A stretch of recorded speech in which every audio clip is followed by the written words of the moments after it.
Paul. Yes. I'm just looking at this tax return for public inspection. Yeah. Now, somebody was hinting at that I was anti Semitic, and I'm not. I could go through every tax return. Yes. Now, there's these government grants, contributions, 2,467,000, and then there's all the other contribution gifts and grants. 235 million, folks. But when you look at the fundraising infrastructure, yeah, only $11 million, folks. Then there's the power of the collective. Could you get me this business code 90099? You know, I realize the importance of raising funds for any charity. Why would you start a charity if you didn't want somebody to contribute and when you get a tax deduction? But it's the business code that I'm concerned with. Could you get me the 999s of every charitable tax return?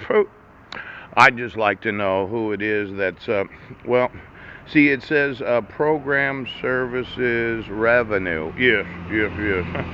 Now, I'm wanting to start an infrastructure, a fundraising infrastructure for women that want to volunteer their naked bodies so that I can make babies and become a grandparent. But somebody kept paying for my rights to be violated. Thought it was a show. Yes. And then my record was expunged on my 42nd birthday, and you decided to issue court orders where I was not given any due process. You issued a dissolution of marriage where I did not receive notice of court hearings. Now, when we go through the 900s, 99s of every one of these charitable 501c3s, I just want to know where the bulk of the money went. Now, there's, well, it seems to be that business code is somewhat important in the 999. Oh. Now, I know you only give to Israel and overseas $35,000, and then there's a talent and leadership development. Wouldn't it be nice to have some talent in my own charity? Leadership development, good for you, good for you. Just give me that business code. Now, there's accounts receivables in the corporate charitable structure. Yes. Now, when I understand factoring, yes, and I understand account receivables, let's say you're a corporation, and you extend some charity, and some credit to those that do business with you, and that's usually what account receivables means, but how does a charity have account receivables of $174 million? Now, somebody thought, well, maybe it was one of these telethons. Yes.